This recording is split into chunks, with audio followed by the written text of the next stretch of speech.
Okay, I'm making this again. This will be for the last time. So first I was surprised that one of my videos got 2 likes and 2 views. Okay, in a perfect world I'd have 1,000,000 people watching, but right now I need to do all my blog posts so I can do this healing process and rewiring process. So hello, if you're one of the 38 people that have subscribed, that's what these are going to be. Yeah, more so. So basically today, it was a pretty crazy day. I'm going to talk about my blog post in just a moment. So I had my ballet class this morning, but it's difficult being older and you kind of see when people have all the resources, the right family structure. Okay, it's hard also being, the black person in the class and black person who's the older person, because if I'm in a black space I'd still be the older person, right? So it's like it's very difficult because I don't have any of the things that the people around me have, and it's really difficult to taking the bus and working to get a foundation so that I can grow to having transportation organically, without like it being a financial struggle, taking the bus at night after I finish my shift, God willing, with safety, but to catch an Uber from a place because it would cost too much to take take an Uber from the actual place. I mean, this is difficult, okay? And then also what I have to say too. Okay, so today I went on the family situation, the broken family system, where I have either people that have tried to hurt me my whole life, but not consciously. It's the rape trauma frequency it's literally like a parasite that takes over. And it's weird, but maybe you have generational things that attack you in the dark. It's very much spiritual warfare type of situation. Okay, so I have that going on, where I have to protect myself because I actually recognize that that's what has been, the rape trauma frequency has been with us this whole entire time. We just never had a name for it. We just saw the wreckage, but never could name what the wreckage was coming from. Now that's one of the things that it's coming from. It's like I said before, it's like a math problem. You start to see patterns, and it's crazy, okay? And then what else was I gonna say? Or another sibling that's embarrassed by me because I'm struggling still, I mean, it's really difficult because I think, gosh, am I doing the wrong thing? Okay, but I went to a couple of boutiques today and asked them if they worked with models. So I need to go ahead and follow one on Instagram, tell them that I met them today. And that's what I'm going to do. I get nervous because, I don't, I don't think this will work also. Like, what are the odds that somebody like me would actually be a ballet dancer, get to lead dancer role of the ballet company, a professional model, a supermodel, would be perfect. But and I have other goals, 4 other goals in Act 1. And then I have an Act 2 that's already forming, kind of like how, little by little, the possibility that I never actually envisioned before. But why would it ever be me? And it's the truth. Why would somebody like me, especially when there is a liquidation and erasure default setting for my family system, right? And then the complete neglect or complete also kidnapping of the biological identity, all of these things. I mean, there's no real reason. In fact, there's a reason why it never would be me. I am the least likely of probably 99.999999999% of people. And I think that maybe that leaves 200 or 300 people in the world after all of that, So it's yeah, it's the truth, okay? So money. I didn't have enough money for my dance class this morning. I had to actually transfer money because the money I made this week, which was about $600, ran out. So I have to save money week to week for the this rent, which is $700, which was $800, but they took it down to $700 just because they liked me, I think. But it's just dang. I didn't get my deposit back from the other place, but I knew that I didn't have a new person coming in, so that means you're not going to get a deposit. But still screw that place. I hated that place. That's all I'll say. I don't want to talk so negatively, but still I will, because it reminded me of the neglect I faced. So yes, I did really dislike that place.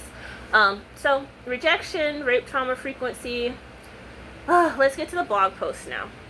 Okay, so basically I talked about a younger sibling who I'm 8 years older than, and what the experience was like for me when they were born. Because when you're 8 and you see a little baby, I mean, you're already a baby yourself, right? But to a young child, still, a baby is still a baby. And so I remember how pale this sibling was. I remember how they had little inverted lips. Their lips looked like little bird lips. I remember how you could peel this young sibling's skin. I remember how wrinkly they were. And I remember when they used to be able to fit underneath the table when they walked, and one day that this sibling could not. And yeah, I just remember, and this is the sibling that is ashamed of me, I think, or I don't know. But yeah, I remember, and I just wanted to say that was one of my memories at 8 years old. I hope I can be a good sibling. Who wants to say this type of shit online? So I'll keep that offline, okay? Okay, but anyway, I also hope, so I also thought at this time, where were my relatives? Where were the aunts and uncles, or the people that lived in the city? I had a relative that was working at Grady Memorial Hospital as a surgeon. And, where was this person in the timings of our life story?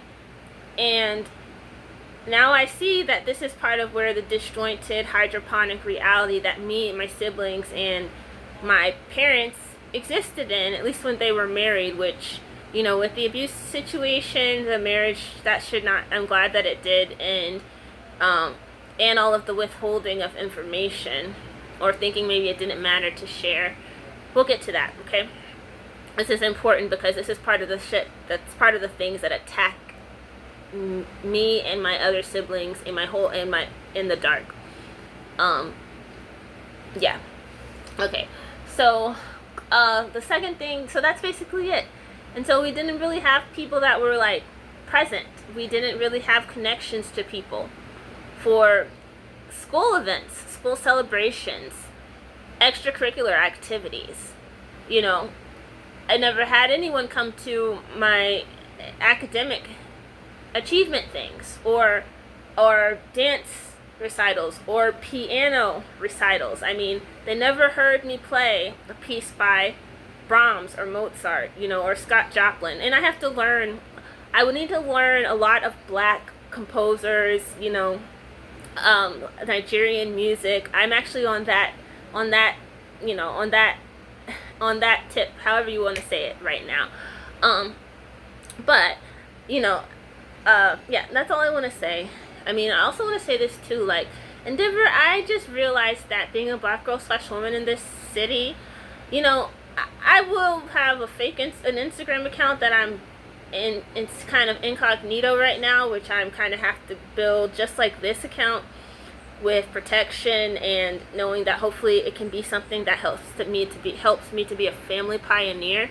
So I have to build it, trying to find my voice within these platforms. And because this voice is so marginalized, and when I have the African American ADOS, or Black American, and then also the Nigerian, what happens within each of these stories has a girl story.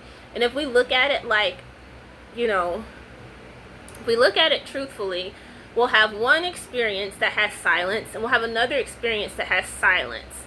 And so when you put them together, they interact with one another, and maybe it's a multiple, but then also maybe it's an exponent. So my oppression within this identity is going to carry, I think it's going to carry a more severe oppression, because I'm dealing with data blackouts for the girl-child form on two different sides. So I'm trying to find a voice where I have already a valley and then an additional valley. And so it's a deeper valley that I'm coming from. I finally have figured that out as to what has been so difficult, why it's been so difficult for me to stand. And that's all I want to say. I'll have people unfollow me or mute me it'll be people that will have like the obvious privileges, and will I kind of resent them some for that? Yeah, I will. So I'm sure they pick up on that. So yeah, you know, like fuck unearned privilege, like fuck that, like it's so unfair. So hopefully I can build organically within my disadvantage, within the honesty that comes from and the difficulty that this actually is. So hopefully I can still win at life and be healthy. I went to the store. There's a lot of anti-cancer, anti-amyloidosis. Like I said, there's a sickness template in my family system. I won't go into it too much, but usually when you have toxicity in the soil, at some point the vulnerable bodies, which like I said before already, but we'll get to it another day. Alright, let me go. It's 10 minutes and 54 seconds. I'll go ahead and post this now, and yeah. Okay. Alright, have a good night. Bye.